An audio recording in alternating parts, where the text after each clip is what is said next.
Hello, everyone. Let's have a great week. How's everyone doing today? Hope your weekend was relaxing. Definitely not relaxing in a lot of U.S. cities, as I'm sure everyone has seen.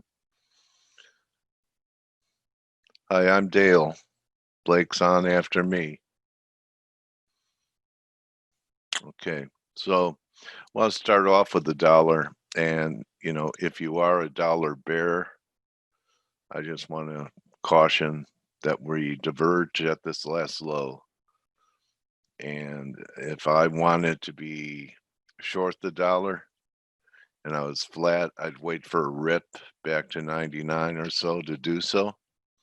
There's some people thinking that this is actually um, some type of low in the dollar where we've cleaned out stops under this low. And if we get going, that we're going to make this kind of move to the upside. So I'm having a hard time deciding what to do, and it's an IDK for me, which is an I don't know. So I'm not doing anything. I can't get bearish euro until I see it trading back under 110. So for now, I would favor a pullback as an entry on the long side between 110, 109 and a half. And then if we start taking out this high, which did not elect stops over this high, you have a pretty big move. You're talking about 450 pips from here approximately. It's going to get you 115, 116. And just this little breakout from 110 measures 12 and a half, so it's not done. So just waiting for a break to buy if it sets up. Looking at the S&Ps, they came in sharply lower. Awfully divergent on the 1 week, Phil. Well, let me look.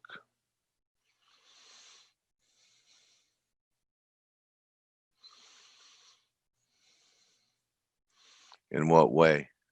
You mean from this low or this low? From this low.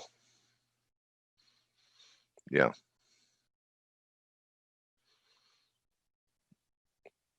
This is, no. Yeah, the Dixie. You talk about this high then. Oh, 2018. All the way back here. Okay. Yeah. This is what made it tough, you know. So we'll see. I'm not buying the dollar here. I'm not selling the dollar here. So sometimes you feel late shorting it and you're not ready to buy it either. So the right thing to do is nothing. Sometimes that's the smartest thing you could do is nothing. I'm sure that as action proceeds, the picture may change for me to want to try something else. S&P's had a real big hit last night because of the news, and it's come all the way back. NASDAQ, same thing. Still hasn't taken out the high from the high in March. So close to it, also close to the old high for the move. New highs are not confirming in either NASDAQ or S&Ps. Just a spot, if it hasn't stopped already, where it could is this old megaphone line here, comes in at about 30.92. And then I think Steve and Blake may have mentioned the 78.6 here up at 31.35, which was actually the top of the falling wedge. Crude had no pressure last night when the market was down. Was holding up all night, still holding up. But since last night, all we're doing is moving sideways. I don't know if this is a top, this is a confirmed high divergence. So I lean towards looking for a spot to sell it. Like last week, I had some success doing it, but right now it's another IDK. Took a shot in gold last night at 1738. Already covered half. 1750 is 78.6 back from the $70 decline we have. You see, we have a little bit of a wedge developing here. And this week's off number is right where it's at right now, 1734. Good call by Blake saying EG was done on Friday. You know, we're down about 80 pips from that high. Again, this is something else. I don't know what to do. So I come in this week with not a lot of conviction, but something I've showed some traders that things have become pretty binary. Just look at the rally in S&Ps. And silver's pretty unrelated, right? Looks pretty similar. So basically what the Fed did was all the balloon deflated and they pumped oxygen into the system with their easing, and you have binary events where everything's going up and down together. The only difference is magnitude or size of the rally or decline. So with S&Ps doing this, look at this chart, and then look at this chart, and then look at this chart. What's your relative weakness between the three?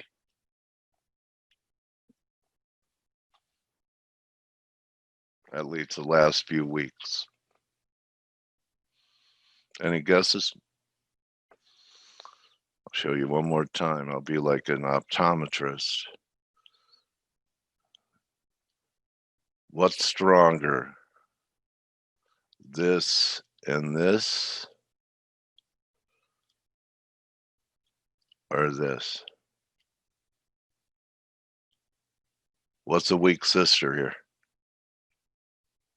Okay, well, to my eye, it's gold. Okay.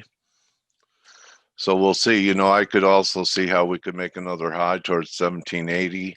1750 is 78.6 back from this first $70 decline. But we could this could also be a failing rally here. Okay. And this is something that you can't, sure, okay, I could understand that.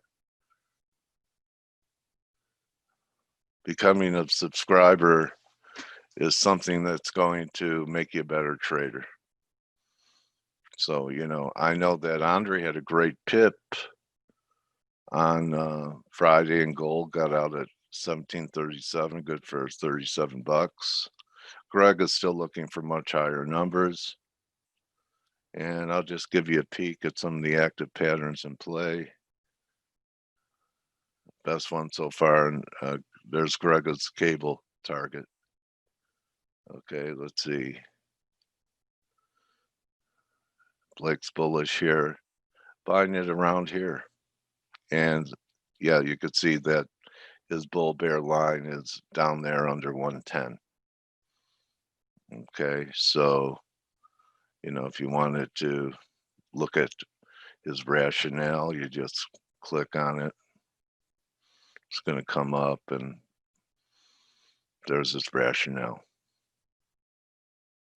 I'm telling you guys that this is there's so much good research and content on this site. You really don't have to go anywhere else because you get all these different forms of analysis. You get Elliott, you get harmonics, and not just the method, but the mad scientists behind the method. Greg and Andre, Blake, Steve Volge, Stelios. So give it a shot and give it time. and join the chat room after face ends today. Anyone looking to take the step and join today?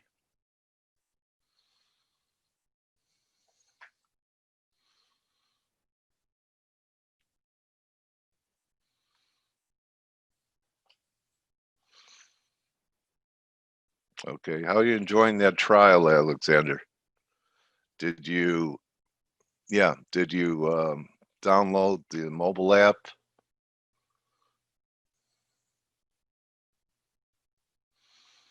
Okay. All right, because that's pretty handy to have if you live your life and don't sit in front of your platform all the time. All right. So Blake, how you doing? Good morning, Dale. How are you? Good morning. Okay, you know, a little feels like 1960 in the It's US. funny. My dad was saying the same thing. He was like, it feels like the mid 1960s, and it's crazy. Crazy world that we're living in right now. It's a sad state of affairs when I have to sleep. I was telling the guys and gals in the chat room, I have to sleep with an assault rifle next to me. That's always fun. And have those conversations with the kids, like Yeah. hey, this is what's happening, just so you guys know. you know Yeah. we're Yeah. we're right next door, in the room next door. It's silly, but the social unrest hasn't really moved the markets a whole lot. The markets originally gapped down, and you were talking about last night and some of the price action last night, Dale. And one of the things that was ripping last night is the copper. I mean, copper was flying last night. It was just ripping up here in Asian trade alongside the Aussie too. And the Aussie broke out. So if you guys haven't seen where the Aussie's at, the Aussie dollar had broke out overnight. And some good China news behind that, or no, actually, just reading from some of the guys that we follow, as a firm, a lot of them are just saying that there's a lot of real money flow buying right now, and no one wants to fade the Australian dollar. They feel that the Fed is going to be behind the market, though, every step of the way.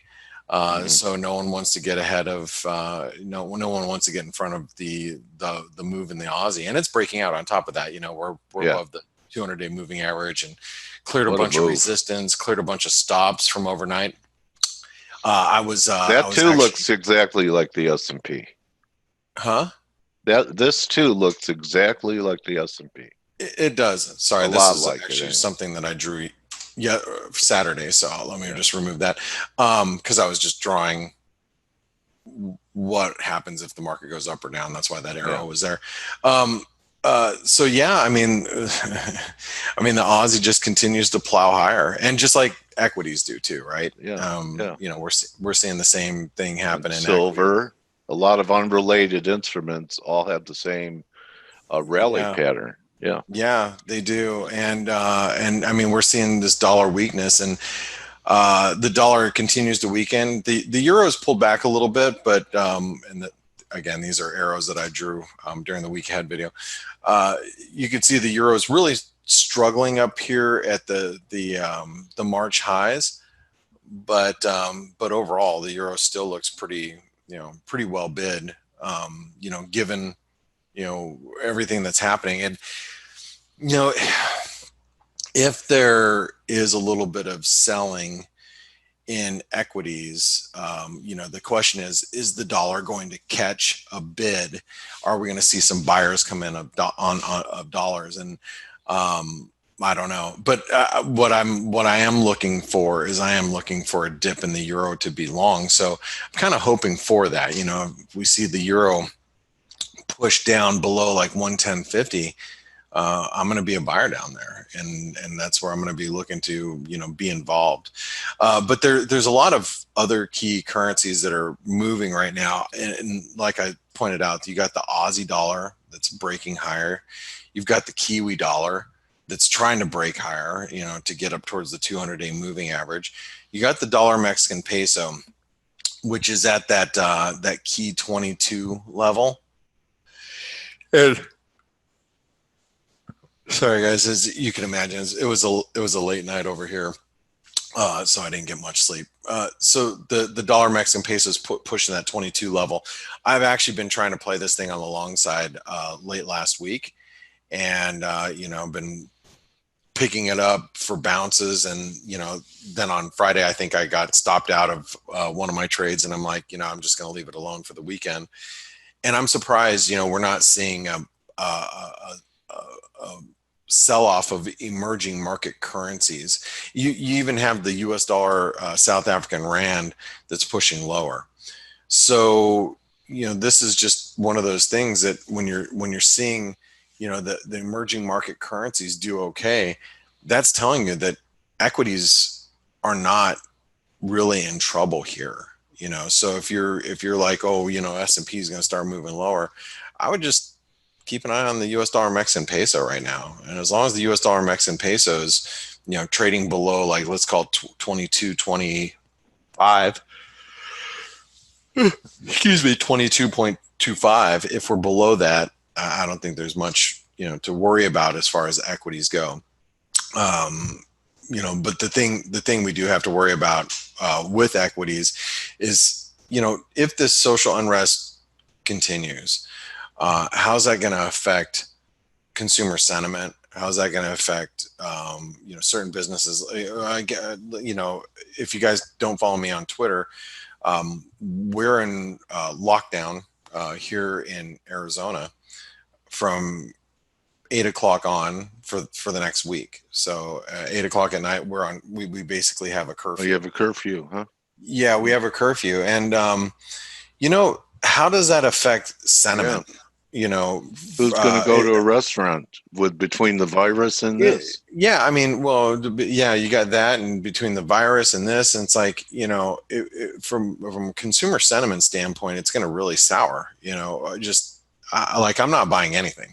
Like, why am I, I was going to buy a new TV. No, I'm going to go ahead and why am I going to do that in a pandemic? We're dealing with a pandemic, and we have riots. Just a couple miles away from where I live, in Old Town Scottsdale, there's 200-300 rioters walking down the street, breaking windows, stealing everything, and it's like, all right, well, I guess I'm just going to stay home, and I'm not spending any money doing anything. But you're going to have that attitude prevalent. I feel that way. Yeah, I mean, there's a lot of people that feel that way. So I think that could really start to affect, at some point, equities a little bit. But again, I have to take a step back and say that the Fed is going to backstop any type of major correction we see in equities. And I think that's why you continue to see the outperformance of the Aussie and the Kiwi. Chi in our chat room, he made a good point. He's like, well, probably two of the safest places in the world right now are Australia and New Zealand.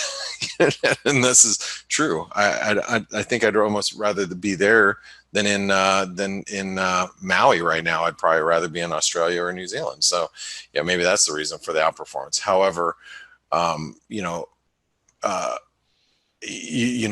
a growth perspective, if everybody starts turning their attention to growth and global growth, that's when the Aussie and the New Zealand dollar might be affected a little bit more.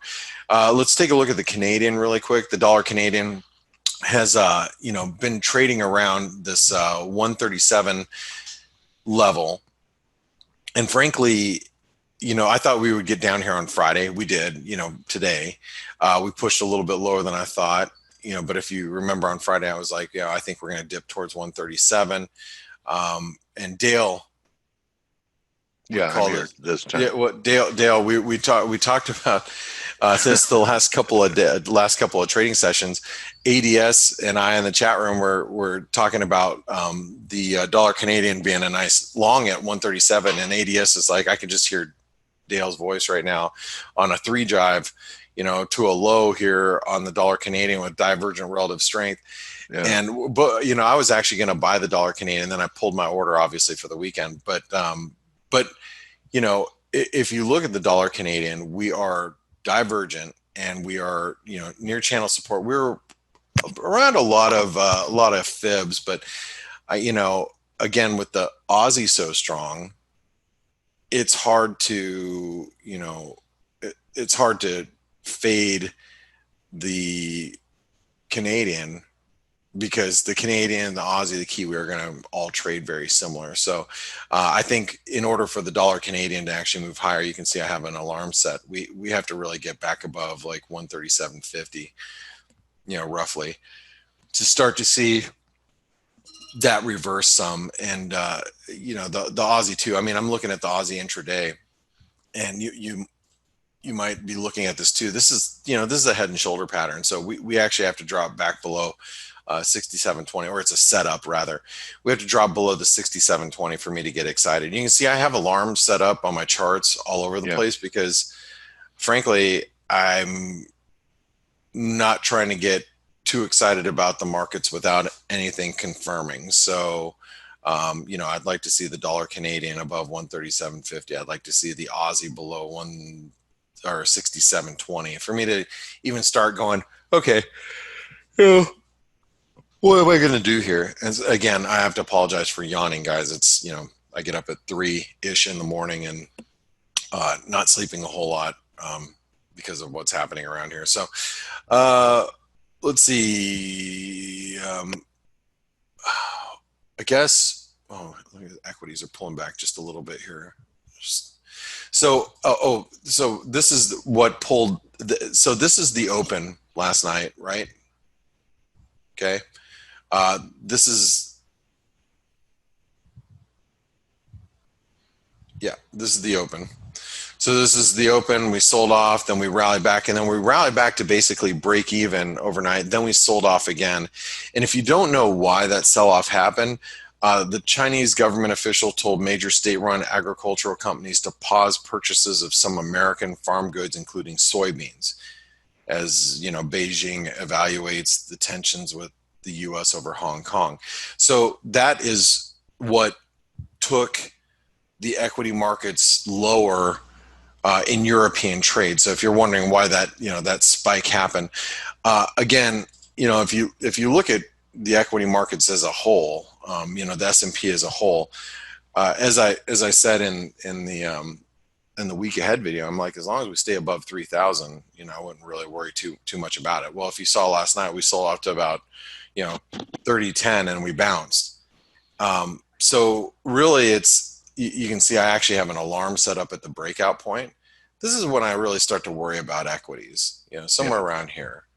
I really start to worry about equities around the 29.75, 29.75, 29.80 level. That's when I'm going to start to really look at the market and go, okay, I'm concerned that the market might really start pulling back. But until that happens, I think it's a lot of chop, and I wouldn't get too terribly excited about any prospects of downside pressure of the equity markets while we're above that 29.75. So, and as you can see, even with all the social unrest, all the images that you saw, no matter what part of the world you're in, I'm sure you probably saw some images of what's happening in New York City and Minneapolis, Minnesota, here in the United States, and Los Angeles. And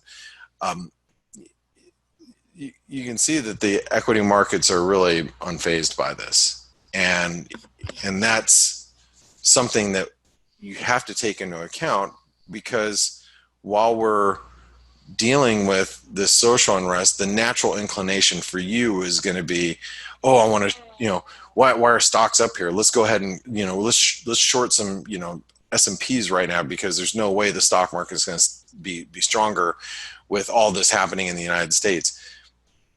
I don't think the market really cares.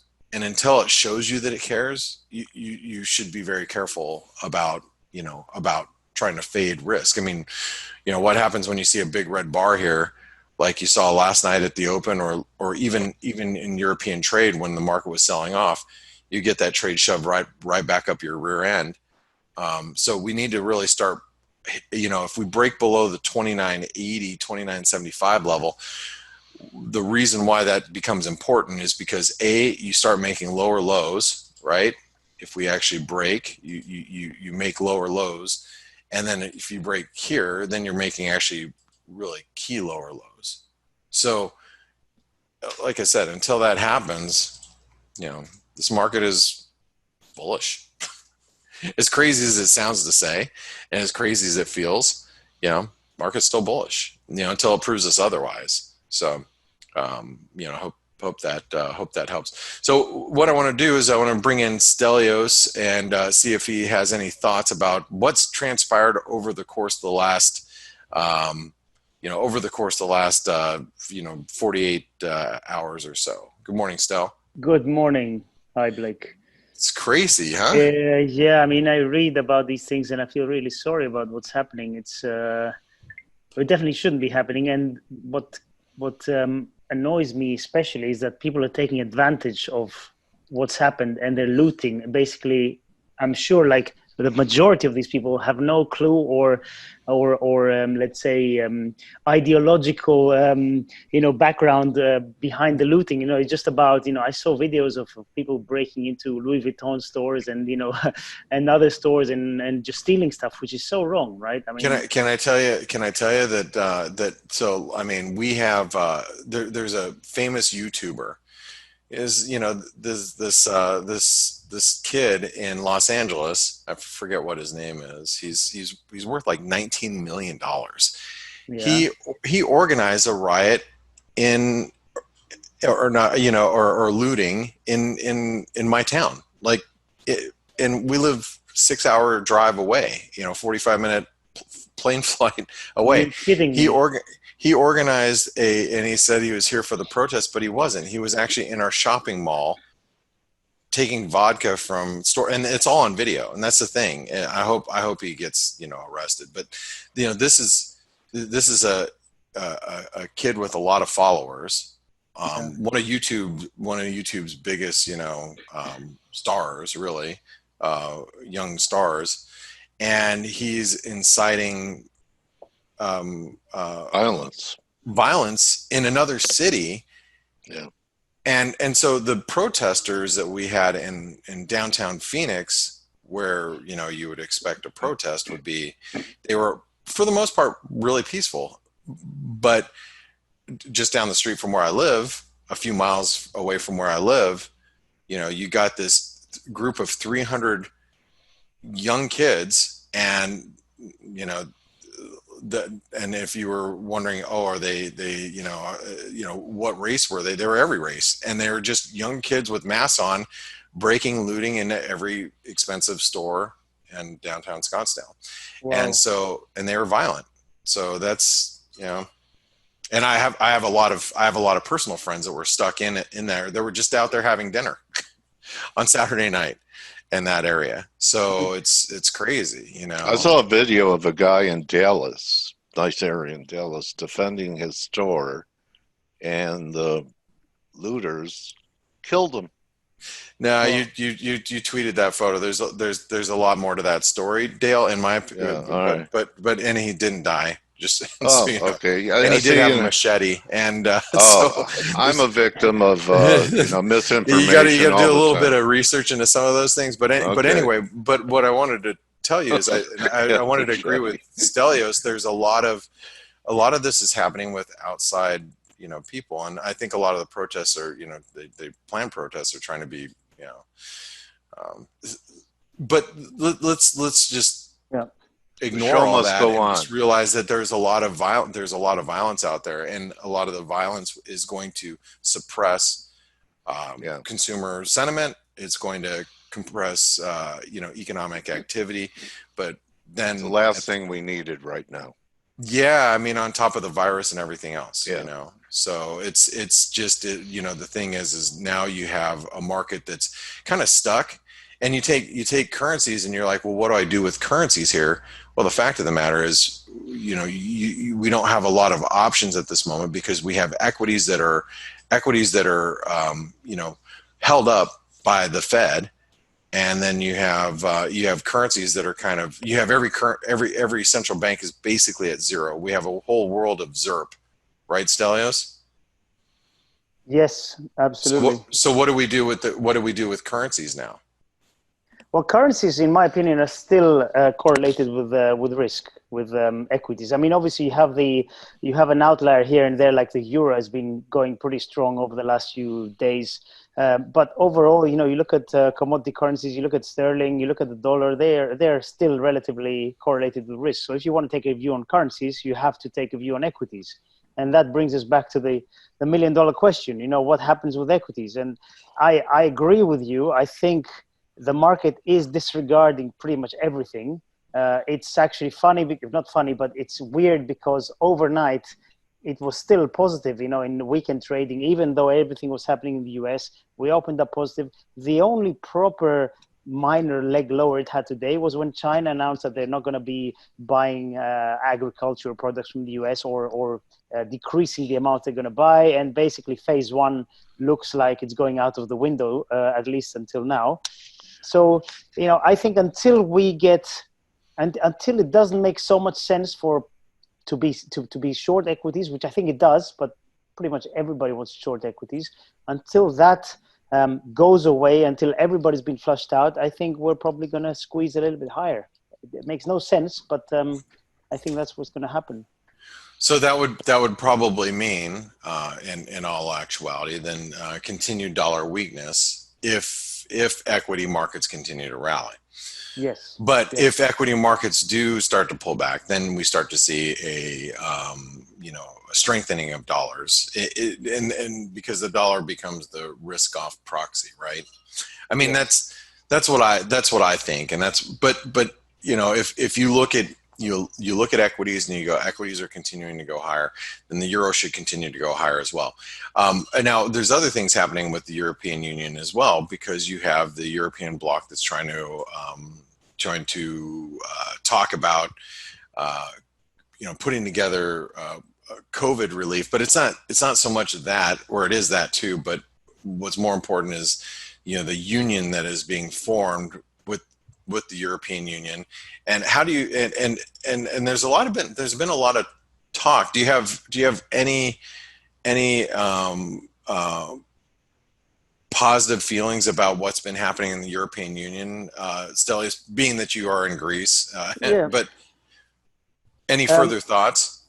I think what they're trying to do now is they're trying to be very constructive. And remember, we've lost one of the members of the European Union. So the UK is out, and this is, I know it's been a long time coming, but this is a very big event. And they want to do everything they can to make sure that they project, a vision of solidarity, and we're all here for each other. And the European Commission is basically giving away billions to the EU countries for relief. So I think this is all positive euro for sure in the short term. In the medium term, I still have my doubts, and I've said this from a long time ago, years ago, that this union was a great idea originally when basically it brought together all these countries to have free trade and free transfer of people and goods and services. It was fantastic. But then you add in the single currency, and you're trying to put together so many diverse countries with a single currency, which I think in the long term cannot work. It just cannot work unless you have transfer of funds from one state or one country to the other, just like the US do. So in the short term, to answer your question, because we're all trading short term here, I know I trade a little bit longer term, but really we care about what's going to happen tomorrow or a month from now. I think in the short term, the euro, this is all pretty good for the euro. The strength it's seen is probably justified. I think it might continue for a bit. But in the long term, you ask me, 5-10 years from now, I think the euro is going to be in some trouble. But who cares about 5 or 10 years from now? Just me. Yeah. So you're talking more longer term. Yes. Okay. Well, it sounds like Steve might be back. So, Steve, how are you? Good. Yeah. Trying to juggle around a couple of issues. Yeah. Okay. So from what I understand, you guys have experienced a lot of rain in. No, actually, just 15 minutes of very brutal rain. It was very weird. Yeah. That does happen from time to time, I guess. Well, anyway, well, I hope you can get to the root of the issues that are around that. But how's the rest of your weekend? Hope you're not like me and had to sleep with weapons next to your bed. I hope you didn't have to do that. Don't forget that there are no weapons here to sleep next to them. That's true. Good point. Good point. All right. Well, listen, guys, I'm going to pass it over to you all. I'm going to get to the markets myself, and good luck, everybody. I'll see you on the daily roundup, which will be in about 4 hours from now. So thanks, everybody, for tuning in with me, and I'm going to turn it over to my colleagues, Steven, Stelios, and Dale. Thank Good you, luck, mate. Blake. Thanks, Bye guys. bye. Thank you, Blake. Hey, guys. So, hey, Dale. What did I miss? You missed Everything. Yeah, you can go home. So yeah, we're talking about equities. We're talking about what's happening in the US, and we were talking about equities before, and I've for people who have been on the chat room and on this webinar a little bit, they will know I've resisted shorting equities for a while. And last week I did my first little piece on the S&P at 3050, and I'm going to add more higher. And that, for me, the way to treat a market like this, which makes no sense, and frankly, it doesn't make too much sense to me. I thought equities would have been a lot lower because of everything that's happening, not just the coronavirus and how the recovery is not going to be V-shaped, but also you're seeing US, China, you're seeing the all these things in the US now happening. It's just a whole lot of bad things out there, unfortunately. So how do I face something like this? Well, I start very slowly. So I did only a quarter of a position, and of my usual position. And then, if it starts breaking lower, if it breaks below a certain, technical levels, I'll add.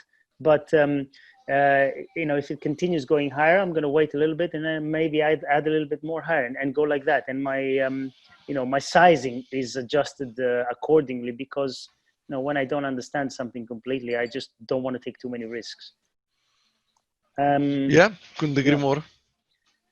And so let's hope that things in the US calm down relatively soon, and these people who are basically Isn't there any Fed SPV that can solve that problem?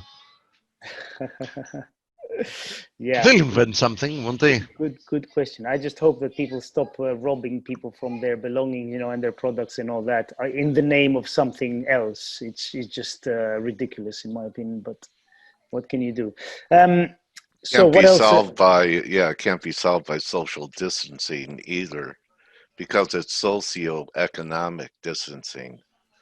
That's the issue. Yeah. Anyway, what can we do?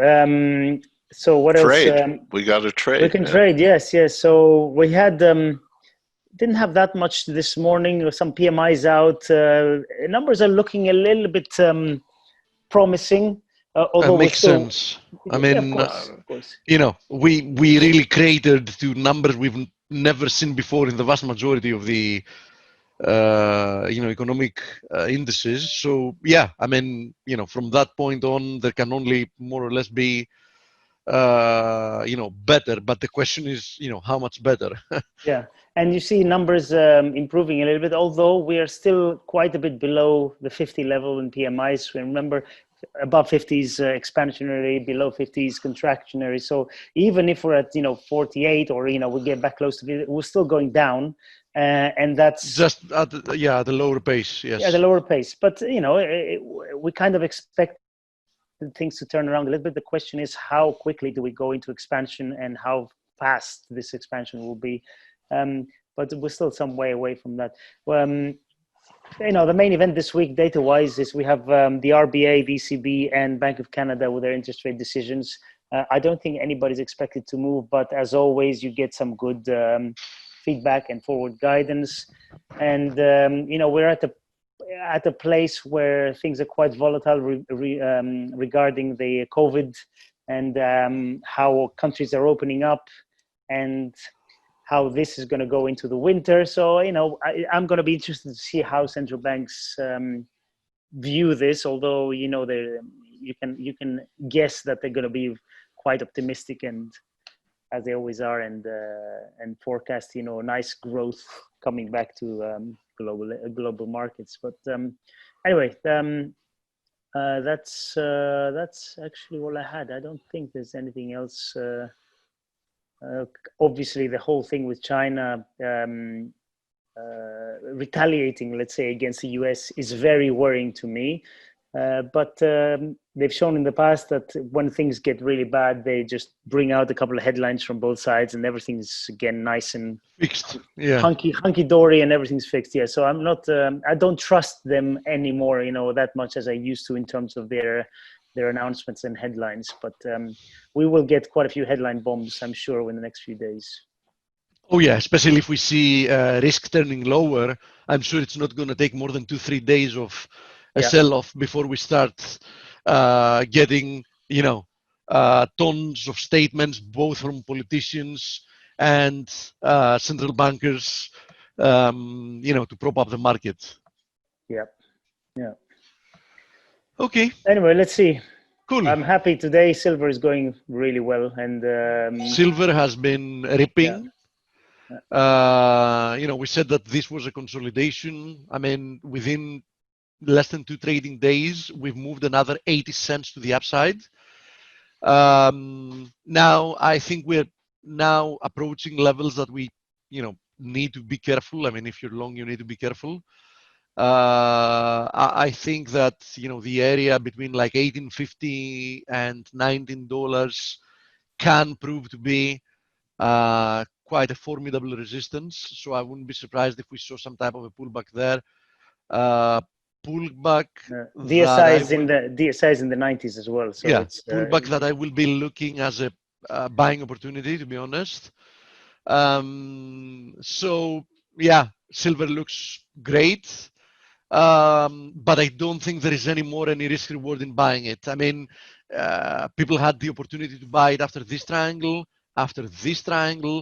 but I think that the risk reward now is really bad to be long in the short term. Now, of course, I wouldn't blame anybody that would buy even at these prices silver if they wanted to buy and hold, because for buying and holding, I think that even at these levels, it's going to end up being a good investment. But from a trading perspective, I think that with a little bit of luck, you might be able to buy it again at levels like 1660, 1610, perhaps even 1550. I doubt it, but perhaps even there. So I think that any decent pullback should be viewed as a buying opportunity. And the gold silver ratio, just look at it. I mean, an amazing explosion higher to levels we have never seen in history. And now it's gone back to basically the high of the old range, right? Yeah. I mean, people see this and they're like, oh my God, I missed this move. But historically speaking, we are still extremely overvalued in the gold silver ratio. Having said that, watch carefully, because this 93.40 area is the confluence of that previous high and the 200 daily moving average. So, you had an amazing opportunity to buy this bear channel. But,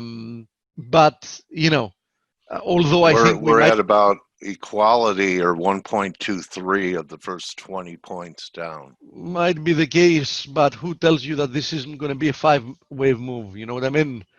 In which case, equality is not going to be. If that's a 5-wave move, you might find the end of a wave 3 at the 161.8% extension, Dale. So you might find it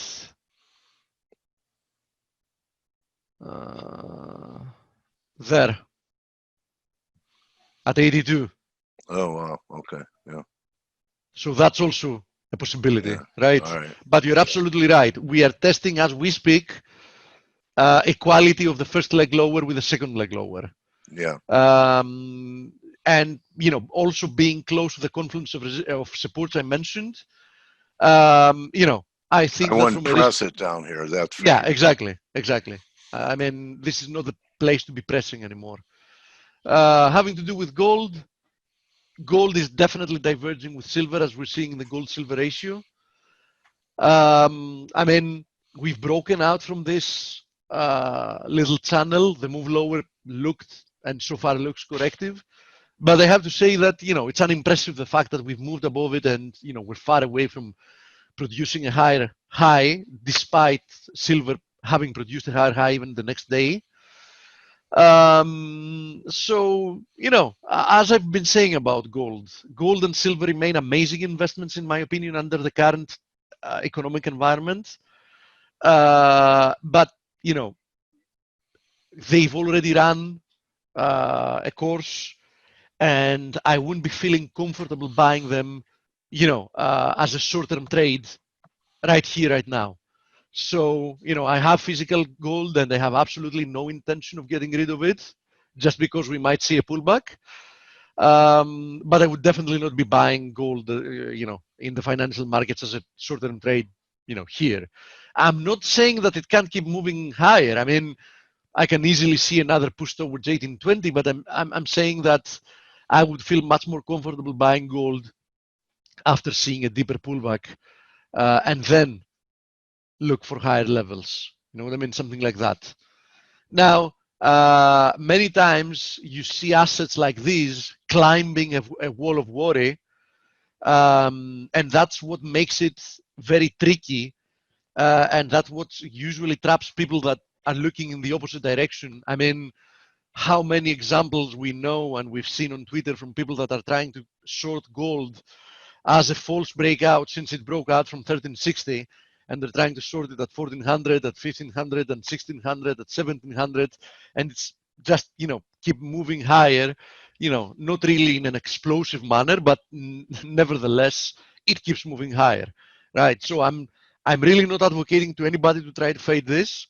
I think that the best thing you can do here, because the fundamentals are extremely strong for the monetary metals, I think that instead of looking to be short a pullback, it's rather a good idea to, you know, avoid being on the short side and just look to be long at, you know, better levels whenever we get those better levels, if we get those better levels. That's my personal advice. Now, since we started from metals, and we can move to commodities before we go to FX, also keep in mind that, you know, crude is like, you know, unstoppable for the time being. We've already squeezed. This is a continuous, by the way, so you don't, you know, wonder why it hasn't printed a negative price or whatever.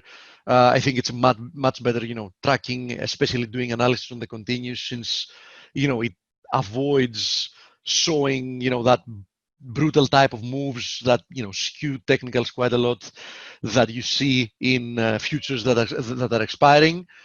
And you see that in the continuous, we've had like a move from $11 to above 30.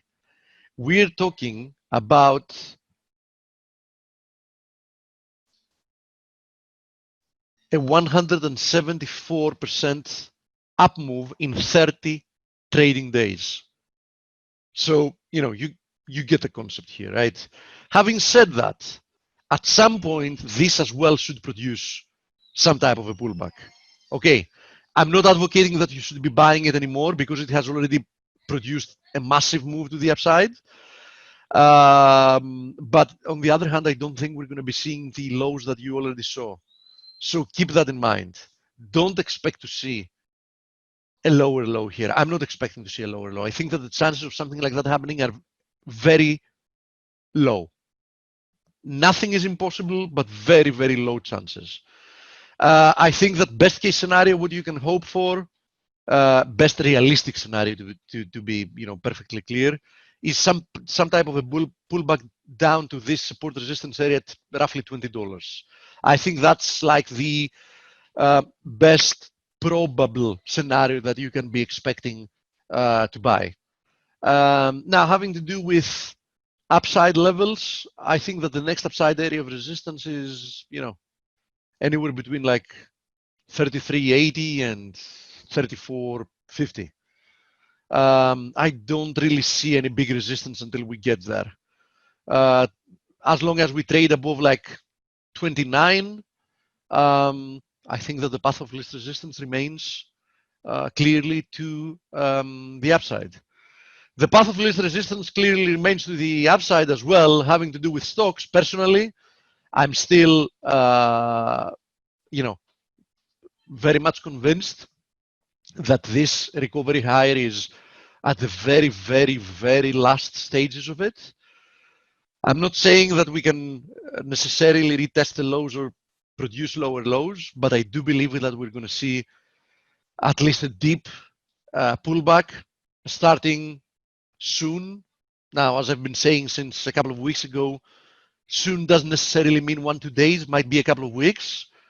But I don't think it's easy for this to run a lot higher before we see some type of a pullback. I would at least be looking for a move back towards roughly the 2700 area. So I'm still 3 quarters. I've been building a short position. I started earlier than Stelios, but on the other hand, I was long prior to that. So I've funded my short position. I've already committed to 3 quarters of a regular position. My cost average is just below 29.50.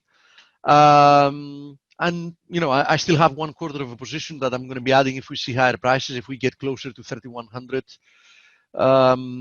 in which case I will be looking, as I said, for a probably sharp, perhaps even short-lived, who knows, pullback towards 2700. The VIX, as we've shown multiple times, has been diverging, has been clearly diverging, having found support at this roughly 25 area. We're seeing higher highs in stock indices, but the VIX is clearly disagreeing with this.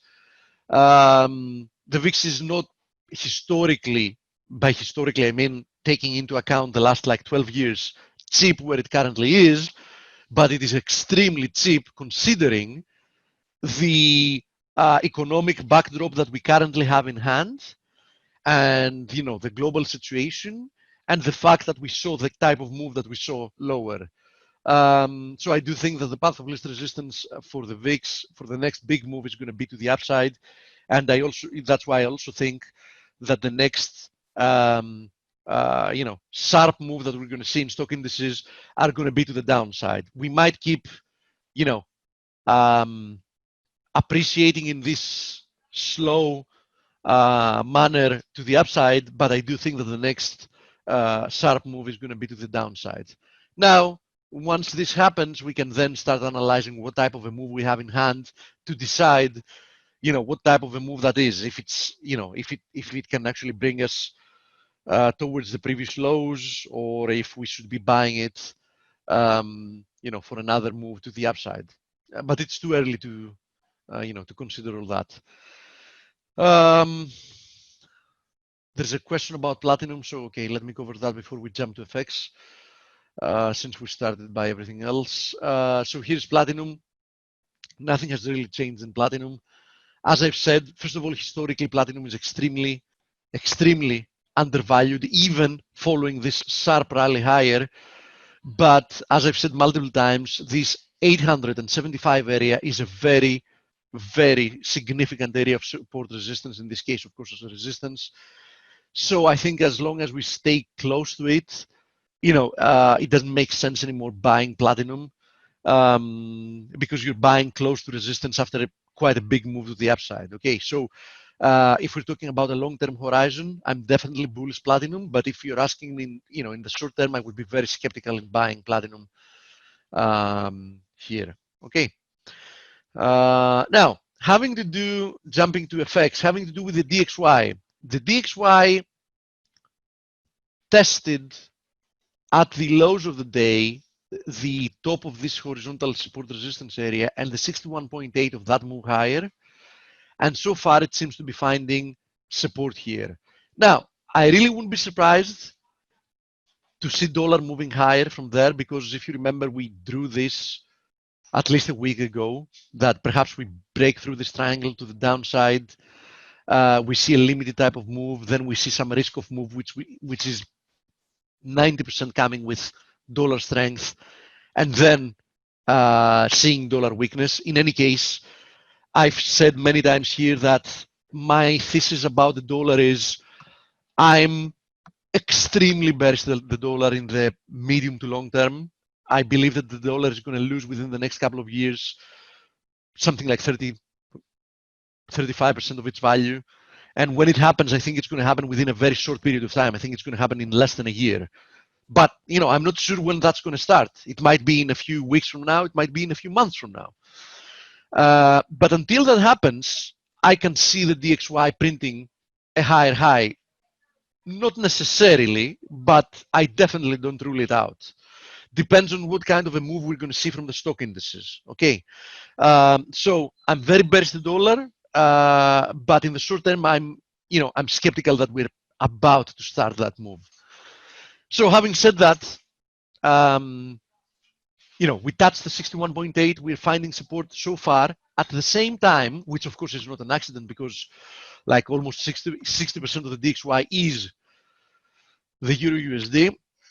At the same time, I'm a little bit skeptical about the Euro here because I had said that, if we break through 110, for me, the key area of resistance is roughly 111.50 because this is the confluence of this horizontal support resistance area. And it's the 61.8, as you see, exactly similar to the DXY, just inverted, right? It's the 61.8 of this move lower.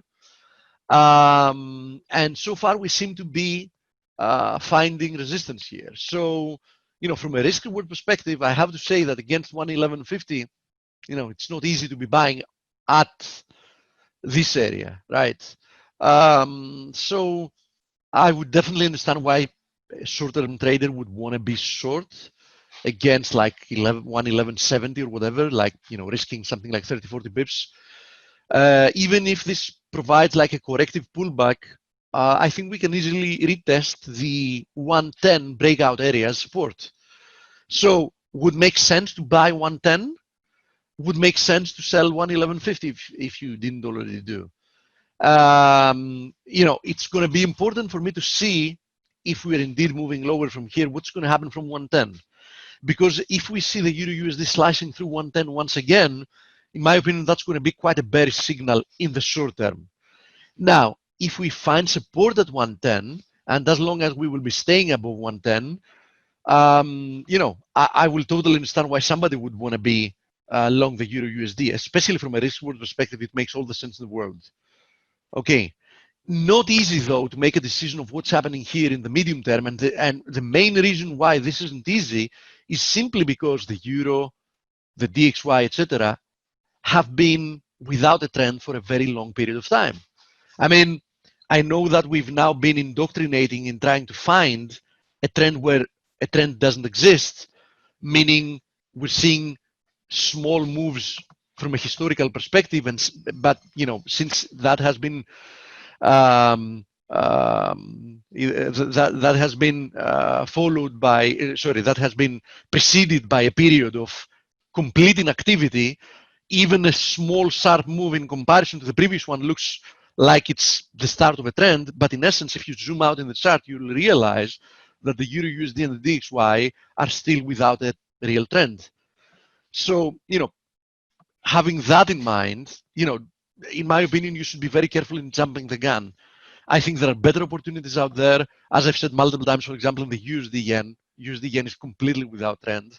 In my opinion, it's, if you want to lose money, you just need to try trading the USD yen because it makes no sense. And let me say it oppositely. If you can really make money trading the USD yen in how it's been trading recently, you're really,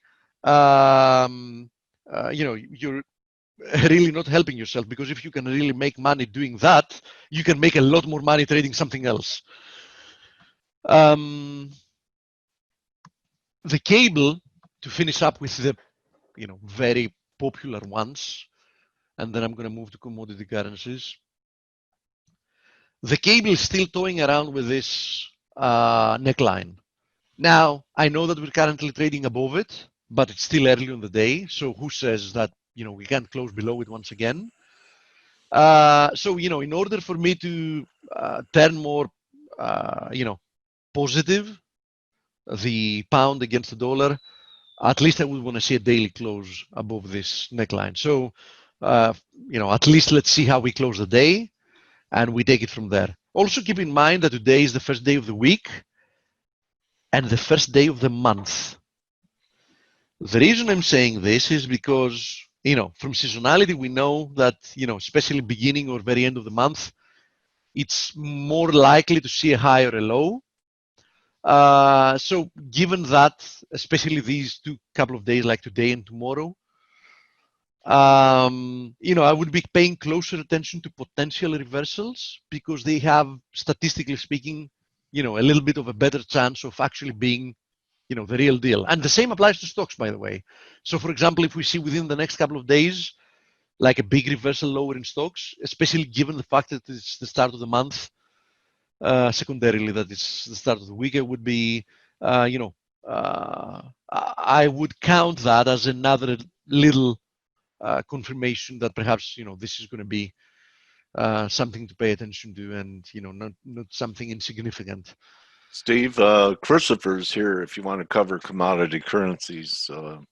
Oh, okay. Can you do okay, sorry, I didn't or have time. tomorrow? Yeah, I was a little bit late today because Yeah. I had the anesthesiologist called me about my son's operation that he has in a couple of days. So, I lost the first minutes. So we can cover questions tomorrow. Okay. I hope Jason's all right. It's a routine operation, Okay. adenoids, removing his adenoids. Okay. All yeah, right. so it's, a routine operation. Yeah. Hopefully. Yeah. I know. All right. Well, okay, so I don't want to bleed into the interview. We'll cover the rest tomorrow, okay? You talk about surgery, you talk about bleeding, you were on with an anesthesiologist. I think you're heading into medicine today. All right. There's not much going on in currencies anyway, Dr. Olgi. Okay. All right. So, Christopher, I'm going to get you set up here, buddy. Looking forward to seeing what's on your radar.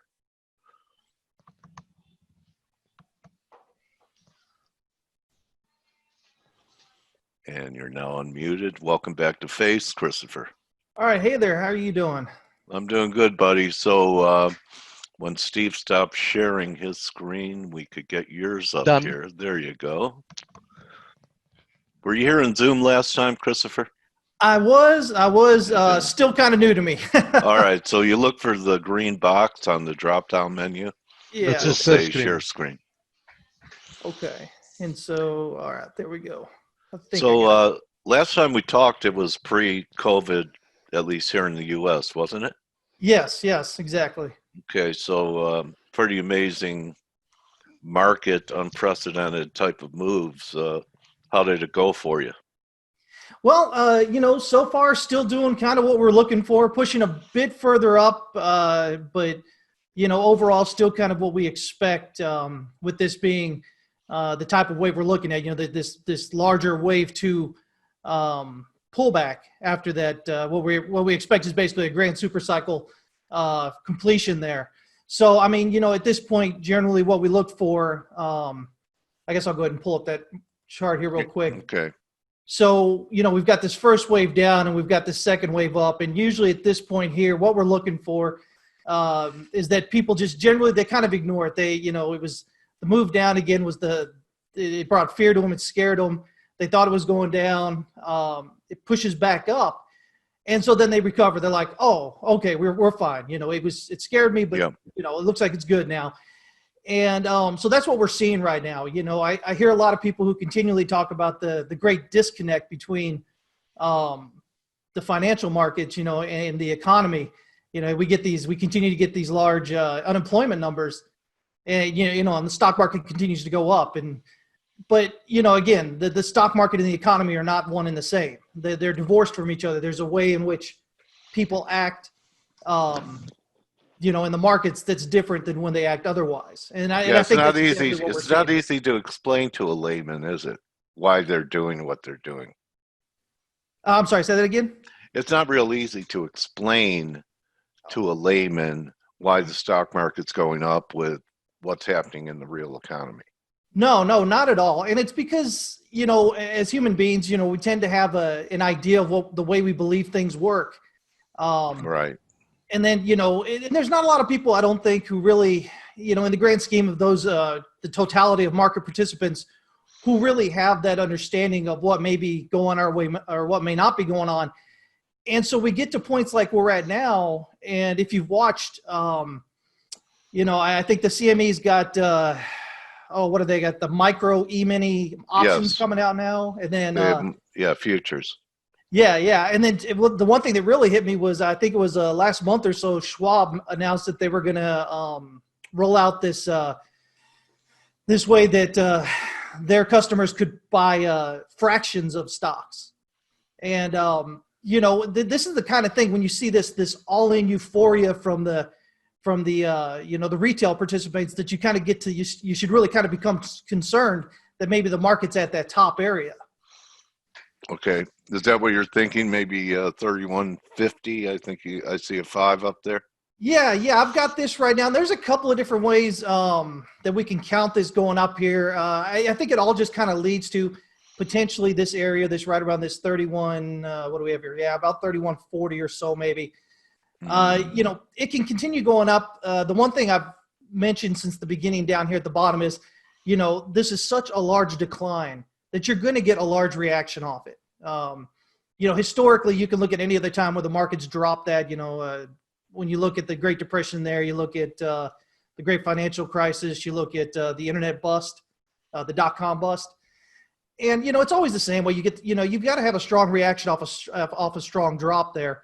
And so, you know, even if it went up here, I wouldn't be too worried, even if it gets all the way up here toward this high volume node area up here around 3250 or somewhat up there. But the overall, again, the idea is just that people in general kind of shrug off what happened over here, and they just continue to kind of buy in there as it heads up until it gets to that point where, you know, where it rolls over. Okay. All right. So right now you're kind of neutral. Yeah. I'm just waiting to get I'm waiting to see that confirmation on that rollover here. We've kind of been watching this area here and how it's been subdividing and, you know, dividing as it pulls up here, trying to get a better idea of where that might be. But so, you know, right now the next target is this kind of this 3140-ish kind of area. And then after that really is kind of this, pretty much this node up here around 3250 or so. Yeah, it kind of looks like that black horizontal line that you have going across the chart that I have at around 2980, that if we're back under that would kind of seal it. Yes, that's what I'm kind of looking at. Yeah, I believe you're talking about this one right here. Yeah, we held it. There you go. Yeah, that. Yeah, exactly. I'm looking at, you know, the rollover here. I mean, I'm not one of those traders that sets buy and sell orders and just kind of catches a knife. I look for confirmations on movement. So for me, I'd be looking for the rollover here and then this move down below this line, which of course then would take it below that ascending channel support there. Yeah, nice confluence there. Yes, very much. Looks like it in June. Okay. Yeah. It seems like it. You follow anything like the seasons? You know, like Gann believed that sometimes the change of seasons created changes of direction in the market, and we have the summer solstice coming up in 3 weeks. You know, I've looked at that a little bit. I'm not a big Gann guy. Yeah, I mean, but I can't deny that you know, a lot of times that it does work out. It's just not my preferred method of looking at it, but there are, you know, confluences in there with what we're looking at here for sure. Okay. All right. Nice look, Chris. So we're looking for that. And now, let me see here. So the big idea here is, I think if we look at the bigger picture, the big fear here, it seems like everybody's scared of inflation. You know, they see that the government's printing dollars. They say, okay, well, value of the dollar has to go down. Something I've been talking about for quite a while now is this idea of deflation and especially a debt deflation type spiral potentially. And I think honestly that's probably the bigger concern than inflation right now, because especially with the economy doing what it's doing right now. You know, again, we've already had that slowdown through the first quarter, the second quarter. You know, the economy's got a lot of work to do just to kind of catch up. And, so if the market itself is dropping there, of course, there's the rush to the dollar, world debt denominated in dollars, basically, oil, petrodollar, all this kind of stuff, and then the So economy you're not goes, on the dollar bear market train? am I not on that? No, Yeah. not right now. Not right now. I believe it's coming, but let me see here. Here's my local count, what I'm looking at to finish up a little bit lower potentially. But really, ultimately, I think one of the other people you had on here earlier was talking about it as well. I've got a target up here of around 110 or so. Okay. This kind of gets us that fifth wave finish up there. And so if we look at that in relation to what goes on with Bitcoin here, this is Bitcoin here in orange. Okay. Excuse me. So, again, basically we've got this move down with the DXY here. And of course that's the value of Bitcoin there going up. And so we get this divergence. And so if I'm right here and the DXY should go up, well, then necessarily we should see Bitcoin go down. And not just Bitcoin, but we should see The market. the metals, gold, silver, all that as well. Yeah. It's interesting. I was talking about this, Chris, and I've been doing this for a little while, and normally there's some differentiation between different asset classes. Like if you put up a silver and S&P chart, one's a commodity, one's equities, but now they're both commodities. That what happened was the balloon deflated, Fed action blew oxygen back into the balloon, and everything is going up together. The only difference is magnitude. Is that something you're seeing too? And have you ever seen that before? Yeah, we kind of see this same thing. The same thing kind of happens whenever the market takes that hit. For instance, back In March. well, actually, I was thinking further back there toward 2008. When the market went down there with the great financial crisis. Right. There was that immediate where it dropped Liquidation. down in gold and everything just dropped with it. The dollar went up. Right. And I think, again, we're seeing that same thing. Again, it's that whole idea that's that flight from risk to safety, dollars to safety. But that's going to be limited in duration. And so, again, with that dollar going up and then, again, like you said, the stock market, everything seems to be kind of correlated, or it seems to at least be moving generally together. So my thought again is that with that DXY popping up there, getting the dollar strength there, that'll kind of run in tune with the market dropping, with gold dropping, silver dropping, probably even Bitcoin dropping at first. But I think Bitcoin's probably the best positioned For a breakout. I'm sorry? For an upside breakout. Yeah, because Bitcoin's been in this correction here now for just over 2 years, and so even if we have this final, it would really just be like the final drop before it takes off. Whereas, of course, I think last time I was with you, I was shared my gold chart. Let me see if I can find that real quick here. Let me zoom out here a bit. My bigger look at gold is this right here, which is basically you've got this A, we're finishing B here, and then we've got a C down here to about, 875 or so, which is in stark contrast to what, most people are expecting with gold. They're expecting gold to kind of pull back a bit and break out and head higher. Could it be topping here, or you'll still see one more push? Yeah, I've got it going up here a little bit higher. If we zoom in a bit here to the daily, to me it looks like we've got a triangle printing. Yeah.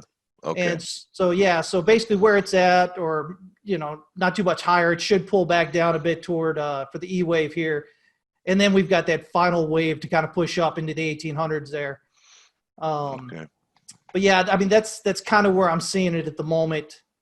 And then silver kind of doing the same thing. I see. Let me see here. Silver outperforming. Yeah. Yeah, silver hit our target. We had this target from last week, and as you can see, it kind of just popped right there at it. And so I've got that as potentially a wave 4 here. There's another way to count this, where this is a wave 1 down and this is a wave 2 here, but we'll see how it turns out. Either way, if this idea is correct that this is just a correction here, then we should see this pulling down there below $8 and further even. So it looks like short term you already have a high in silver, but there's more upside in gold. I think so. I think so. Okay. You know, and the funny, you know, Because again, the if we're gold looking at silver gold- ratio is back at support. I don't know. Right. I looked at that earlier. Yeah. Okay. Yeah, So yeah. the And period of silver's outperformance is going to have at least a temporary interruption here. yeah, I think so. I think so. And then of course with gold, you know, the spot gold, this is gold futures here. So spot gold kind of hit its high there prior to the futures here. And so, you know, we're just not seeing a lot of we're seeing it looking a lot like things looked back in 2011, back over in here between gold and silver and whatnot. When we had this over here, you know, silver kind of topped out and then gold topped out. There was no real, silver didn't confirm that gold movement there. And we're kind of watching for that over here as well. So, Okay. yeah, yeah. All right. Any view on oil? Hey, I'm glad you asked. I mean, you're in Texas, buddy. So yeah. Yeah, I mean, we had a great call with the oil. I don't think anybody, I mean, I've got a lot of people, I know a lot of people, and I don't think anybody really expected the negative May contracts 38. there for WTI. Yeah. But, you know, it did. We had a very low, I think we ended up with, I think our final, what we were looking at was maybe like below $4. And of course it went way below that. Yeah. But again, you know, kind of like what we had with the S&P there, you know, you have that strong drop and it gives you a strong rally, a strong reaction off that. And that's kind of the same thing we're seeing here this past month with oil. You know, oil marking its best month on record, up something like 70 or 80%. But I think right now, for me, that this is still a wave 4, so we've got a wave 5 to go. But this is only wave A of wave 4. Okay. So I've still got some upside here. You know, triangle target gets you up here at around 38.23 or so. I'm not happy with that though, because it leaves it inside the gap. Usually gaps are filled completely. It'd be more bearish if it didn't fill it. Yeah, yeah. But I'm thinking if it makes it up into there, you know, at least to this pattern target here, I think it might actually make a run all the way up here to just below $42 and fill in that gap before pulling back for wave B. But we should get a wave B and a C that finishes off 4, and then we'll have a 5 still to go. You know, the oil is still, you know, there's still a glut of supply out there. Cushing, I think they're down something like 3 million barrels, at least with their storage facility. But they're having an influx of demand, or not demand, but an influx of supply again. So, you know, again, for those who don't normally trade oil, the issue with the May contracts there was that when you trade this right here, which is WTI, West Texas Intermediate, you actually have to take delivery, and global supply is just in such a glut. And there's just really a lack of storage left anymore. You know, if you're doing Brent, they keep it out on the, you know, it comes out on the tankers out there in the water, but WTI is pumped in. And so if there's nowhere to put it, you know, you get into the situation you had there in May. I think there's still a big that could happen again. A negative. I'm not sure. Maybe not quite as bad or whatnot. I don't know. I think there's definitely, I don't see any, I see a lot of people talking about hope of demand outpacing supply and kind of taking in some of this glut through the end of the year. But again, you know, if the economy keeps on doing like what we expect, where it keeps on dropping down, I mean, where's that demand going to come from? And if you don't have that demand and you've got supply still increasing, you know, where you can't just, you still got to put the oil somewhere, and there's nowhere really to put it. How about, Chris, you know, into the summer, sometimes nat gas puts in a seasonal low.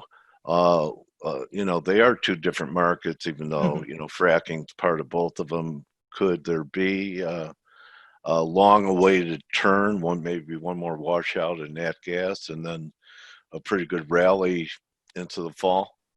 Yeah, I think nat gas is probably the overall, probably the one that's going to look a little bit better. I've got that, I think, just under $1 as far as a target goes on nat gas.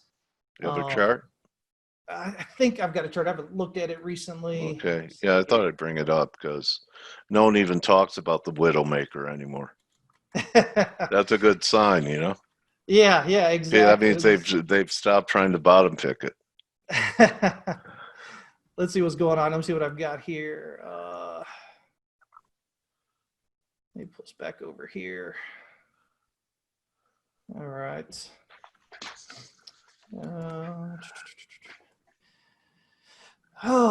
Let's see here. Oh, Yeah, yeah. so Yeah, you got 5 at 9 under a buck. yeah. So kind of just looking for this to finish out what it's kind of doing in this area, again, get that final drop on down there. And I think that kind of sets it up. Then I think it then becomes pretty good for nat gas. You know, they had such an issue with their overproduction there for a while as well. Okay. But you know, just nothing like oil had with all that easy money through the last 5 or 6 years. So Right. it became, you know, it wasn't like let's find an easier, cheaper way to pull that the oil out. The oil out of the ground. It was just let's just get it out. And so Anything you're watching on the agricultural commodity side with, you know, some weather markets and, you know, China buying soybeans and then canceling soybeans. And I know in Texas, cotton's a pretty big crop, and, you know, what's happening in, you know, some of the food markets with having to eliminate herds because schools and restaurants were closed, and the whole supply chain issue. Is anything beginning to percolate where, you know, a lot of people are worried about higher food prices, and, you know, that perhaps the grains might be a sleeper here for something long term? to be honest, I haven't even really been looking at it here lately. So Okay. All right. I really Well, don't even have an opinion on bet it you at the will. moment. I bet you will today. Yeah, I'll definitely be looking at it again now for sure. Oh, Anyway, man. so let's just say I planted a seed. Yes, for sure, Oh, for okay. sure. All right. Anything else you want to share? You know, I guess the only thing, we'll just jump on over here real quick to Bitcoin. Okay. I think last time we were talking, I was feeling a bit more positive about it. But the lack of conviction on the move through 10, it really has me looking at the possibility that we're doing a different type of reaccumulation here. It's called reaccumulation after decline in Wyckoff speak. And basically, you have your sell-off that happens up here and then over here from basically December of 18 until now so far has been the reaccumulation period. So I'm actually looking for, I know some people are looking for this triangle here. And that would probably, I would expect that if this were to play out, price would bounce around that 6,400 for the wave E and then take off. But I'm actually looking at this as potentially a larger wave 2. Interesting. So if it were a triangle, that means it would be, you know, the next move out of it is the terminal wave. So you get your triangles of wave 4, wave B, wave X. Right. And so that would mean that it just, you know, the more I look at it, the more difficult this count kind of becomes leading up to it. The easy count is the 1, 2, 3, 4 here, and then 5 with the 2017 top. Right. Which then explains the length of time we've had here. And still looking for the overall market just to kind of get really upset and just be convinced that price is never going to go up again. We still haven't really had that. We do know that gold and Bitcoin longer term are going under 1,000. I don't know. You have? Oh, you have 1,800 there. Okay. Yeah. Now there's a couple of possibilities on here. I'm really looking, if we're coming down here and doing what I'm expecting, this will be something that we call a spring. And what that is just going to be a sharp drop below this support here, this 3,100 support. And my first real target is right there around 2,300. Okay. Now, depending on how bad that sell-off gets there, because again, remember at this point, this will be that final shakeout. It'll be that one that we've still got people holding that bought up here, Q3, Q4. And they almost sold here down in 2018, December. held on. Price went up to almost 14,000 there. They were feeling real good about it. It pulls back. They get a little worried, pushes up again. They feel good again. Yeah. And then this comes down, and some of them sell, but there's still some holding on. It's not that full, complete capitulation, I don't think, yet. And so with this 2+ years of doing this, if it gets back down here toward this area again, especially dipping below that 3, that should be anybody that's absolutely not going to hold on for 80,000 or 100,000. They've got some high number in their brain. Anybody that's not going to hold off for that is going to sell. And so depending on how big that is, we could see this actually move on down here toward, maybe 1,100. But I'm just kind of looking at that 2,300 first. But either way, it shouldn't be anything that kind of stays down here forever or anything. It should be just a move down and then a move back up. Has Bitcoin proved to you that it's not a negative corollary investment because it sold off with risk off in March and recovered with risk on again in April and May? So if the potential for another wash in equities and risk off, that may be Bitcoin, gold, and S&Ps all move down together again, just like they did in March. Yeah, and that's really kind of my expectation. I don't know if necessarily I expect it to be some kind of correlation with anything other than that's just kind of the point it's at with its with the way it's ebbing and flowing, Yeah. But it would, if you're looking for a correlation, obviously, again, when you had that strong decline in the economy like we had back in February leading into March, everything kind of drops with it as everybody goes for the dollar and they kind of sell everything else. Yeah, so the kitchen sink to raise cash. Yeah, exactly. And, if we understand, Wyckoff's basically just this understanding between, supply and demand in the way that the larger players actually work the markets.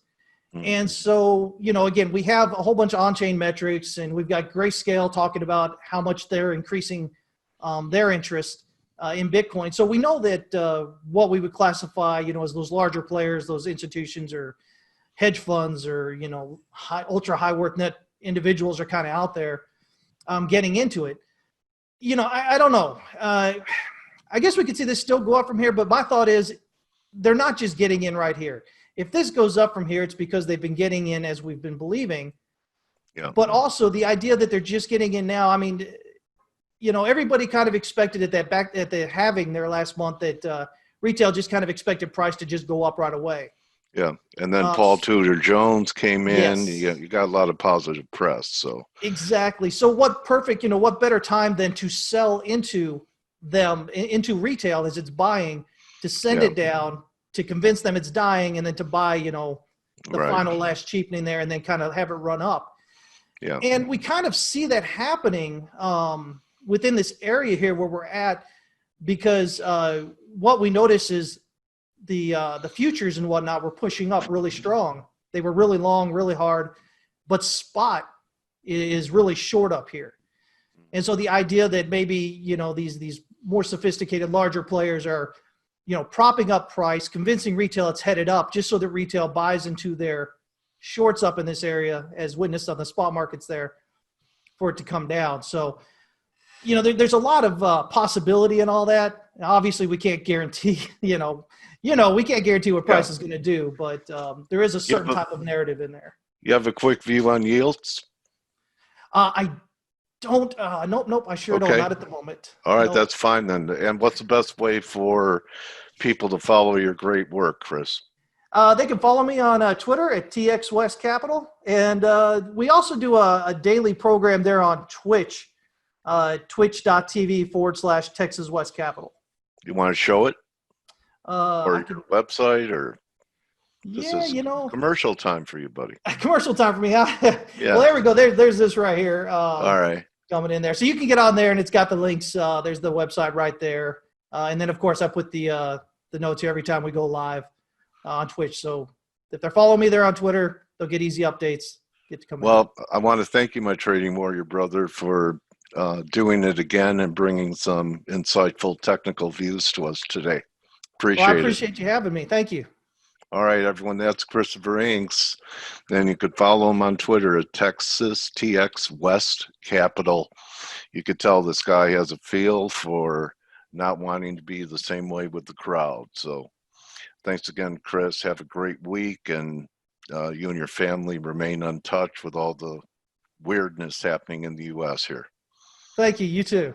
All right, buddy. All right, Take so care. everyone, that's going to be a wrap. Save run for Turnaround Tuesday. Don't just count your pips, count your blessings. See everyone tomorrow. Adios.